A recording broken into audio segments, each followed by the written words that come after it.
Čarovanie so stikérkou. Unicredit Bank predstavil bezkontaktnú platobnú stikér nálepku. Platenie s ňou je čarovné, stačí len mávnuť rukou a je zaplatené. Dobre, ale ako túto čarovnú vychytávku odprezentovať mladým? No kúzelník Talostan by zrejme neobstál. Pán Čarovný s 2 miliónmi videní na YouTube bol pre promo čarovnej stikérky jednoznačnou voľbou. Čarovný už raz rozvíril vody svojim amatérským hip-hopom. Rozhodli sme sa preto pripraviť jeho comeback s úplne novou pesničkou, ktorú by od neho nikto nečakal.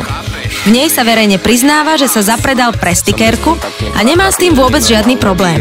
Som nálepkový, krúte, rýchly, mŕteľovatý. Mám štýlové ceny, som pobavený, nabalený, úplne vybavený. Ale hlavne som sticker.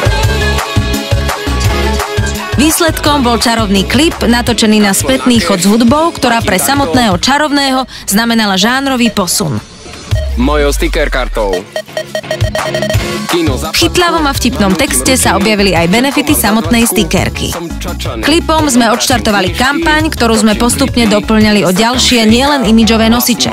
Nečakaný comeback Čarovného vyvolal vlnu reakcií a vzbudil okolo produktu veľký buzz.